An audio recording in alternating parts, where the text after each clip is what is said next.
Welcome to the In Love with PMDD podcast. I am your host, Dr. Rose, your PMDD relationship psychotraumatologist, and I help you stop the monthly PMDD breakups.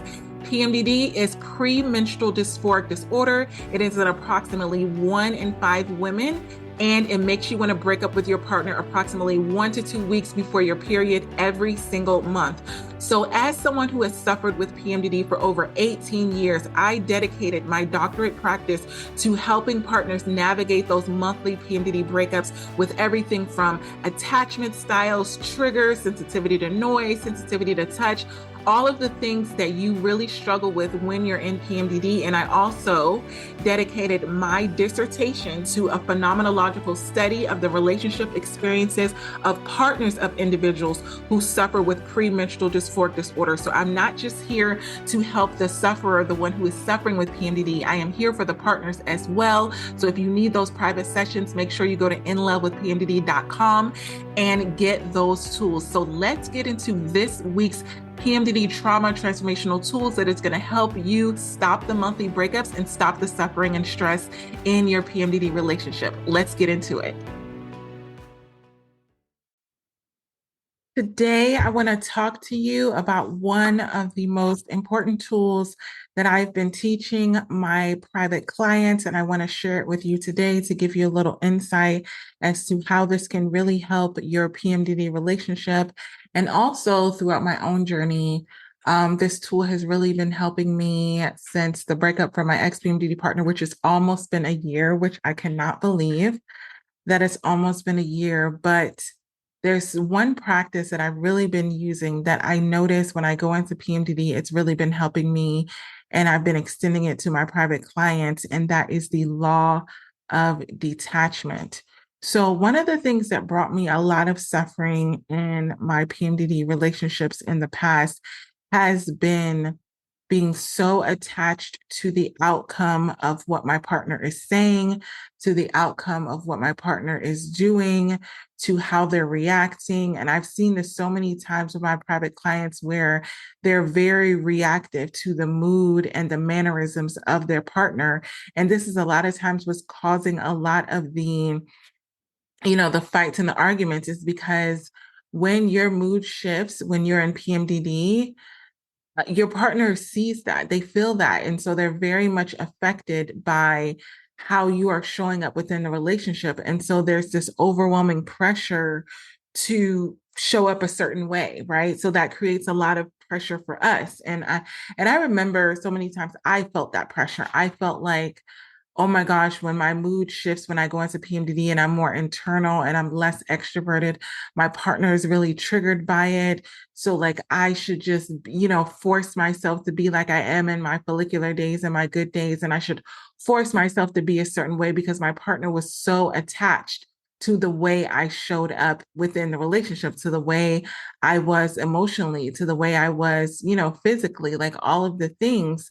And it caused me to go into this realm of burnout because I felt like I had to show up a certain way. If I didn't show up this way, and then it was going to be a problem for us. There was going to be a conflict. We were going to start arguing. He was going to start overly asking me, "Are you okay? Are you okay? Like, what's wrong? What's wrong?" And so I just felt like I had to put up this facade of how I really was. And what happens is when you start to put up that facade of how things are and how you're really feeling, there's a lack of intimacy because your partner doesn't really know what's going on with you. They only know the character that you're portraying them with. It's almost like you go back to the beginning of dating, which, my friends are always reminding me that when you're first dating a person, you're not really dating the person, you're dating the representative. You're dating this person that is presenting you a person that they want you to like them. They want you to trust them. They want you to lean in. So it's not really the truest version of themselves. So you have to be mindful of falling for this person because it's not really the person. Now, for me, this is so difficult because I'm the same way, whether I'm dating or like in a relationship, like I'm just the same way. I have this process of just laying all my cards on the table. Like I don't really play these games of like, oh, I'm going to give you a little bit, or oh, I'm going to have my guard up. Like I even had, a person I was dating say, Rose, you should really put your guard up. And I was just like, Why? I'm pretty much a all in person. Either I'm all in or I'm all out. And so what happens when you have this personality where you're all in or you're all out, the law of detachment is so hard for me. And I'm going to talk about specifically what this is and how it's going to help your PMDD relationship. But the law of detachment, it's a spiritual and philosophical principle, and it has to do with like a manifestation practices, right? Basically, what it means is you're letting go of the need to control the outcomes of what happens within your PMDD relationship. You're not trying to control what your partner says. You're not trying to control what your partner does. You're not trying to control how they show up in the relationship. You're not trying to control like how they are a supportive PMDD partner. Like I have so many private clients where they say, I want a supportive PMDD partner. And then you have this picture in your mind of what that looks like. And so if your partner doesn't show up exactly how you're picturing in your mind, then all of a sudden they're not a supportive PMDD partner. So the law of detachment is saying, I'm not going to be overly attached to you showing up with the list that I have in my mind, with the picture that I have in my mind. You can be a supportive PMDD partner, even if you're not doing all of the things that I'm thinking or feeling like you should do. And you're kind of allowing your relationship to flow. And I know that's so hard when you're in PMDD because there's this hypervigilance of things have to be a certain way. But the key principles of this law within your PMDD relationship is just, number one is letting go of control. You're letting go of control over what your PMDD partner says and does. You're accepting that you cannot control every aspect of your PMDD relationship. You cannot control every aspect of how your partner shows up within the relationship. And that means you're trusting that you're with the right person without having to force yourself to see proof of that. Like a lot of times with what is the opposite of the law of the law of detachment is you're constantly forcing yourself to prove like, oh, I'm having all these doubts and fears about my PMDD partner. I need to make them prove that they're a supportive PMDD partner. So you're constantly putting your PMDD partner to the test, making them prove that they're, want to be with you. Like if there's insecurities, if there's self-doubt, if there's, a lack of self-worth, you're making them prove that they really want to be with you. You're almost pushing their buttons. You're almost pushing them to the limit and saying like, oh, maybe you shouldn't be with me just so they can tell you that they want to be with you, right? You're doing that reverse psychology where you're sitting here and you're going in this situation where you're literally saying, oh, I want to be with you, but do you really want to be with me? All of these things. And you are in this situation where you're not really believing what it is that your PMDD partner is saying, you're asking them to prove it. So the next way that the law of detachment works is you're trusting God, you're trusting the universe, you're trusting whatever higher power that you believe in. And I know this has been really big for me within I mean, it's always, my relationship with God and my spirituality has always been number one in my life. But really lately, I have really had to let go. And I've really been praying and saying, God, like, I don't know what's going to happen next. When I broke up with my ex PMDD partner, I thought I was going to be with him forever. I had a plan for our life together. And after we broke up, I really didn't know what I wanted to do. Not what I wanted to do, but what I was supposed to do. Like I'm a person that wants to know the purpose and direction for my life. And I put all of my purpose and direction in my ex. And then when we broke up, I was really lost. I was in that place where I was lost and I didn't want to do the wrong thing. I didn't want to go down the wrong path. And I didn't see the blueprint. And it's so hard to live life where you don't see the blueprint. You don't know where you're going. You kind of want that external validation of, I'm doing the right thing. I'm going in the right direction. I'm helping the right people.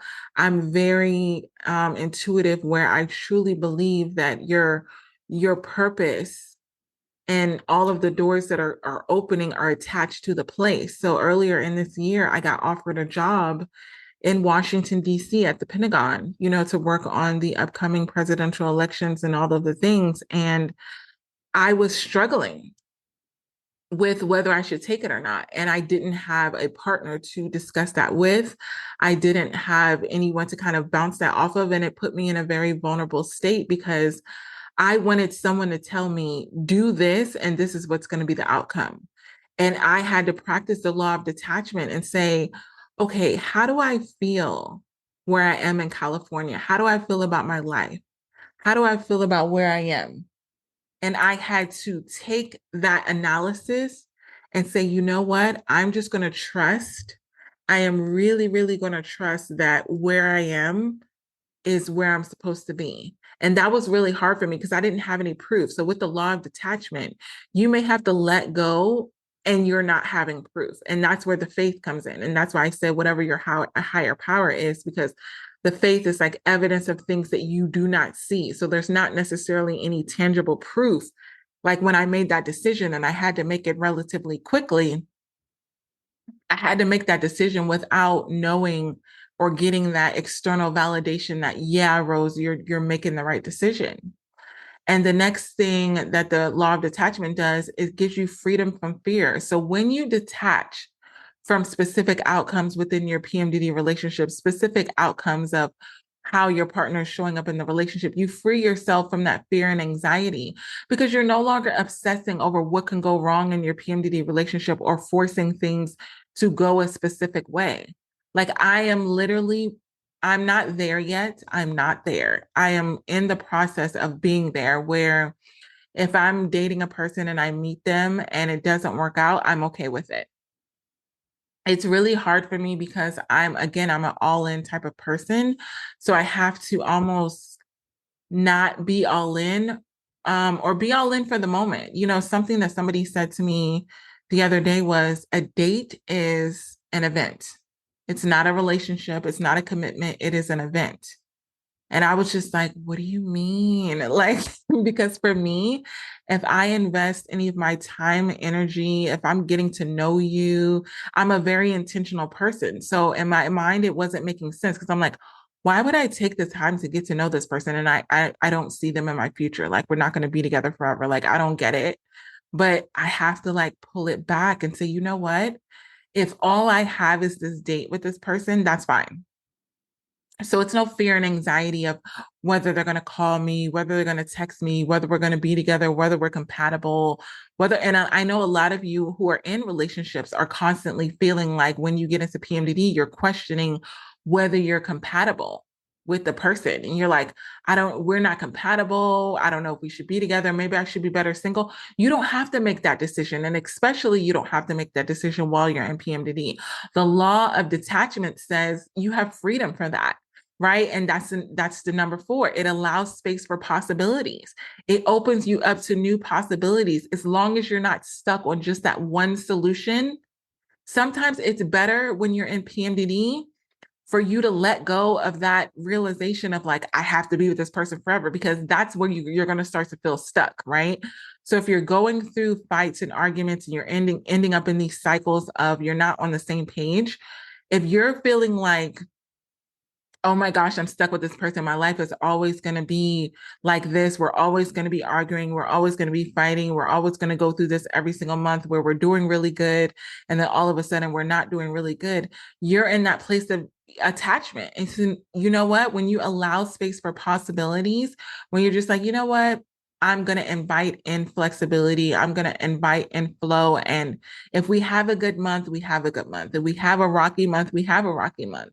Like the people that are in the longest relationships, especially with PMDD, they have ups and downs. They have good and bad months. It doesn't mean that they're not supposed to be together. It doesn't mean that they're not compatible. You have to release the attachment to every month being perfect. And you're pretty much just saying, I'm going to go with the flow of where my PMDD relationship is right now. And so when you practice, number 5 is when you practice detachment, you're less likely to be emotionally reactive to a trigger, to a setback, to a disappointment. You know, it brings that emotional balance and a sense of peace where if your partner says something to trigger you, you're less likely to be like, oh my gosh, we shouldn't be together. Oh my gosh, we should just break up. Like that's what happens when you're so attached to your relationship looking a certain way. You almost feel like either it looks this way and we're good together or it doesn't. And so I really want you to start practicing the law of detachment within your relationship because I've seen it work so well with my private clients. And they literally have just done, just a month. It literally, the law of detachment will really impact your relationship in as small as a month. By using this tool, I've seen it with PMDD relationships, and this is the benefits of it. Um, I'm going to give you some more practices on what that looks like. So I know it's really hard. It's really, really hard to get into that mode of saying, I'm detached from the outcome of what my relationship looks like. I'm detached from it looking a certain way. And I know you're thinking to yourself, like, Dr. Rose, how do I get to that place where it doesn't impact me so much, where everything that my partner says doesn't impact me and everything that my PMDD partner doesn't impact me? Because when you go into PMDD, you're very hyper vigilant and you're focused on everything that your partner is saying and doing. And it's really putting you in a place where you're on high alert for all of the negativity. And you're feeling like, no, I need to figure this out. I need to work on this. We need to fix this. And you're burning yourself out because if you do this month after month after month, you're literally putting yourself in a place of overworking your cognitive brain on trying to figuring things out within your relationship. And it's stressful. And when you're dealing with PMDD and you're overworking your brain with trying to figure things out in your relationship, it's only going to make your symptoms worse. And what's happening is you are going to start to associate that burnout with your relationship. You're going to associate that burnout with your partner. And you're going to start to feel like, oh, I'm feeling burnt out. So that means I shouldn't be with my partner. No, you're burning yourself out by overthinking because of the level of attachment that you have to everything that's happening in your relationship. Like you're going into PMDD assuming that you're going to fight with your partner, assuming that you're going to argue. You're looking for, reasons that you shouldn't be together. You're looking for reasons that you're not compatible. That takes effort. That's energy. And so what I want you to do and what has really, really worked so well for me when I've been dating with PMDD is the let them theory. And I don't know if you've heard this before, but the let them theory is a concept that encourages you as PMDD sufferers and PMDD partners to adopt a mindset of I'm going to let my partner do as they want to do. Right? I'm not going to try to control them. I'm not going to interfere with their choices or their actions. I'm not going to try to manipulate them or control what they do and how they show up. I'm not going to say statements like, if you are a supportive PMDD partner, you would do this. If you find yourself saying, if you love me, then this, then you know that you're doing the opposite of this rule that actually works. You're actually damaging your relationship if you're starting to put those expectations on your partner and saying, if we're really supposed to be together, we wouldn't be fighting every month. If we're really supposed to be together, we wouldn't be arguing every month. Who said that? Who made that rule? You made that up. No one said that. Couples fight all the time. Couples argue all the time. Couples with PMDD and couples without PMDD. That doesn't mean that they're not supposed to be together. It doesn't mean that they're not compatible, but you are the one convincing yourself that if it doesn't look like this, then we're not going to be together. If I go through one more month of this, then that means we're not supposed to be together. This rule, the let them theory, is based on the understanding that trying to control your PMDD partner and trying to control your relationship and trying to change your PMDD partner is going to lead you and your partner to a lot of frustration, a lot of fights, a lot of arguments, and a lot of you all going off on PMDD rage. You're going to go off on PMDD rage. They're going to respond to that. You're going to criticize them. They're going to get defensive. You're going to end up in that cycle where you're calling them out and saying, why don't you just do this? And why aren't you doing this better? And then they're going to get defensive and start talking about all the things that you're not doing. And you're going to end up in this cycle again and again and again. So the way that you can practice the let them theory is releasing control, right? So this theory promotes letting go of the need to control your PMDD partner, letting go of the need to control their decisions and their behaviors. Instead of micromanaging your partner like they're a baby, like they're your child, and worrying about how they're going to behave, you give them the let them theory. Let them do whatever they want to do and see how they show up in the relationship. Because if you're consistently controlling how your partner shows up, they're not really showing up the way that they're authentically would show up. They're just showing up within the realms of your control. Like you're never really seeing what they really want to do. You're only seeing what you're allowing them to do. And for me, I would rather see what you're really going to do and it be genuine versus I know that you're only showing up a certain way because I'm allowing you to show up that certain way. Like you're probably hiding an aspect of yourself and I want to see it. Like you want your partner to be authentic. You want to see who you're with. You want to see what their real feelings are. And so another way that you can practice the let them theory is focus on yourself. I've been doing this so much since I've been single and I've established so many hobbies that I really love so much. Salsa dancing is one of my latest ones. Like I've always loved dancing. Like dancing has always been my thing, but I've never really done it on a professional kind of like I'm gonna invest and get lessons. But a lot of times when you're focusing on yourself, you need to invest in yourself and whatever it is that thing is. So I pretty much switched it up. I've been doing a lot of bar, a lot of yoga, a lot of dancing, traveling, doing a lot of speaking engagements. This is me focusing on myself and not stressing over anybody else and what they're doing. I'm redirecting my energy towards my own well being. And this is one of the ways that the let them theory really helps you, especially when you're in PMDD. Like, I don't focus when I go into PMDD and I know that stress is not good for me. That means I really practice the let them theory when I'm in PMDD more than I do in my follicular phase. Because I know that if I allow my emotions to be controlled over what someone else is saying and doing, I'm at the mercy of their behavior. I'm going to repeat that. If you're in a place of focusing so much on what someone is saying and doing, a partner is saying and doing, a potential partner is saying and doing, and you're in PMDD, you're at the mercy of their behavior. So what I do with the let them theory is I focus on what I can control, and the only thing and the only person that I can control is myself, my own responses and my actions and reactions. And the way that I know that I'm in the best state is that I am the most calm. And I wrote it down in my journal, light and free. If it's not light and free, it's not for me in PMDD. I'm no longer doing the schedules where I'm packing all of these things in and I got to do this. I'm not doing that anymore. It stresses me out. I don't like it. It doesn't make me feel good. And that's an easy way to see how you can put the focus back on yourself. Does this make me feel good? Is doing this going to make me feel good? There was the other night I was supposed to go somewhere and I put it on my calendar, but I wasn't feeling it. Fatigue has set in with PMDD and I canceled because I asked myself that simple question. And I want you to start doing this. Is this going to make me feel good? Could I burn myself out and do it? Absolutely. But is it going to make me feel good?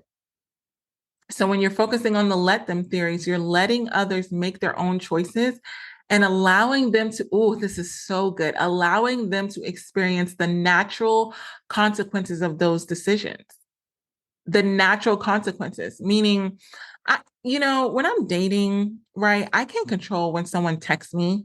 I can't control when someone calls me. I can't control when someone asks me out. I can't control that. But I know that if my schedule, is full for the week, and I haven't heard from them all week. And then they call me and they want to hang out. Like my schedule's no longer available. And that's a natural consequence to you not maintaining communication. Am I bitter? Am I angry about it? No. Is my cortisol levels up and high? No. Am I mad about it? Absolutely not. You're allowing the natural consequences. So if your partner is not showing you the attention that you want, if you feel like they're rejecting you, if you feel you don't have to be petty, you don't have to be bitter, you don't have to be resentful. You just give them the natural consequences. If they're not doing the things that make you feel good and you replace them with things that make you feel good, right? I'm not suggesting infidelity, but I'm saying if you're stuck in that house and your partner is stressed out with work or they're stressed out with the kids or they're whatever it is, you can't make them lean into you. So if you go do the things that make you feel good, you don't have to feel bad about that. And that's a natural consequence. Like I tried to get you to be the one that was my source of making me feel, good about myself, like in the moment, and you didn't. The let them theory says if you go up to someone and you're trying to lean in, and say if your partner is watching TV on the couch, and you go up to your partner and you try to lean into them and lay on them on the couch or hold their hand or have a conversation with them, and they brush you off or they dismiss you, the let them theory says, I just walk away from that. That's fine. I'm not going to convince you. I'm not going to yell at you. I'm not going to throw things. I'm not going to throw a tantrum. I'm not going to stand in front of the TV and say, I can't believe you're not there for me. I'm going to walk away because this doesn't feel good for me. And I'm going to go do something that makes me feel good. Again, big red flag here. I'm not saying be unfaithful. I'm not saying replace your partner, but I am saying if your partner is not in a place to give you the things that you're wanting and needing in any moment when you're in PMDD, let them and go. And it's your responsibility to go do something that makes you feel good and get that validation. It is not your partner's responsibility to make you feel good when you're in PMDD, FYI. It's not their responsibility. If they don't have it in them, you don't know what they're going through. They could be an absolutely good person. They just may not have it in them that day, and that's fine. Give them the space that they need, especially for the couples that are living together. Give them the space. That particular evening, they may not have it. Tomorrow, they may. And I don't want you to be bitter and resentful and not accept what they have to give you the next day because you're consistently thinking about what they didn't give you. If they don't have it, go give it to yourself. Go give it to yourself. And this is a way of number 4, it's reducing the stress. The let them theory really reduces a lot of stress and it sets you free from a lot of stress, from a lot of anxiety, from a lot of frustration, because you're trying to control things that are out of your control. You're trying to control how your partner thinks. You're trying to control how they behave. If you're wanting a lot of attention, you're trying to control them giving you attention. If they wanted to give you attention, they would. And the let them theory creates the space for that. If they want to give you attention, let them. If they don't want to give you attention, let them. They're an individual, they're a human being. If they have it, they'll give it to you. If they don't have it, they're not going to give it to you. You can't ask your partner for something that they don't have. You can't force them to have something that they don't have in that moment, or they're going to be bitter and resentful to it. Can you manipulate them into giving you attention when they really need space and they really need time for themselves? Absolutely. They're probably going to break down and give it to you, but at what cost? At what cost? They're going to be bitter. They're going to be resentful because they really just want space and time for themselves. And you're forcing them to show up in a way that is not authentic to them. And that's where we go into the let them theory, is promoting healthy boundaries. The let them theory encourages you to respect your partner's freedom.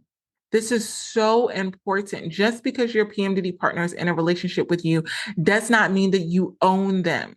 Let them have their space. Let them make the decisions that they need to make in any given moment. It doesn't mean taking the burden of, feeling the need to control them. Like, if I don't keep on them, then they're not going to do what they need to do. That's a child. And the last time I checked, nobody wants to be in a relationship with a child. We have children for a reason. We parent them for a reason. The let them theory is saying you're not parenting your PMDD partner. You are allowing them to be exactly who they are, and you're allowing them to show up exactly how they want to show up. And you're not trying to control that.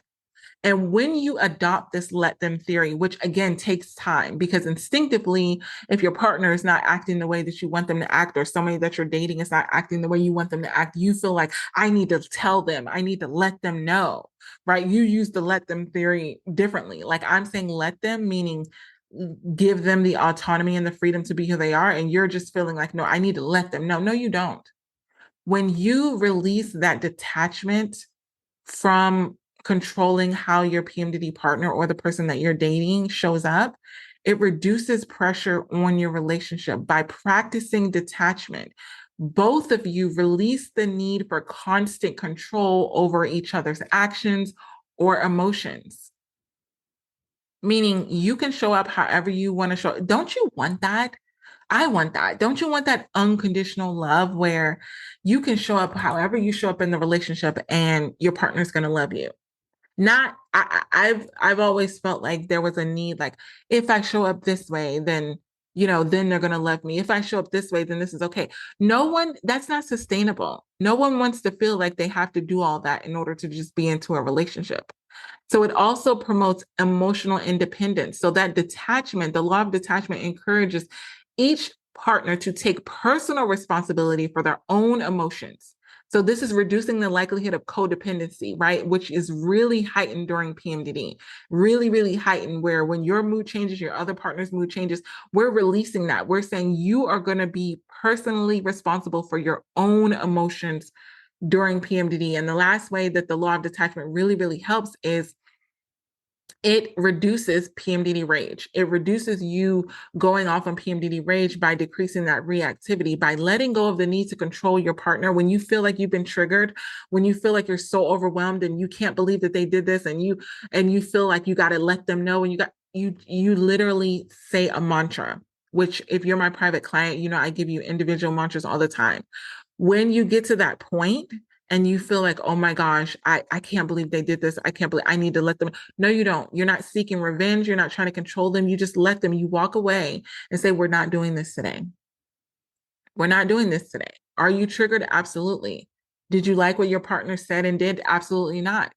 But are you going to confront them and cause all of this chaos and confusion because you're triggered and feeling like you controlling them is going to make them be better? You controlling them is going to make them feel worse. It's going to make them bitter and resentful, even if they do the things. It's kind of like if you ask your partner to bring in the groceries, right? And they don't bring in the groceries. You bring in the groceries and you're like, oh, must be nice. Like, it would be nice if I got some help. Like making those little petty comments, thinking that's going to control whether they bring in the groceries or not. And that, are they going to actually bring them in? No, they're just going to, and if they do, they're going to be bitter and resentful about it. So what I want you to do is just let your partner do, or the person that you're dating do whatever they're going to do, and don't feel the need to control it. You can only control yourself. This is something that you have to practice again and again and again. But once you do this, your PMDD symptoms will significantly be decreased because you're going to be decreasing the cortisol levels, which is the stress hormone within your body during PMDD. And if that's something that you know that you need help with, go to inlovewithpmdd.com, get those counseling sessions so I can really give you those personalized mantras that are really going to help you practice this law of detachment in your relationship. We got this. Love you. I hope this PMDD episode helped you and your partner in your struggles within your relationship. And if this is something that you know that you need help with and you need further support, individualized support, make sure you're going to inlovewithpmdd.com and you're getting those private sessions to really work through what you're going through in your relationship, specifically in regards to PMDD.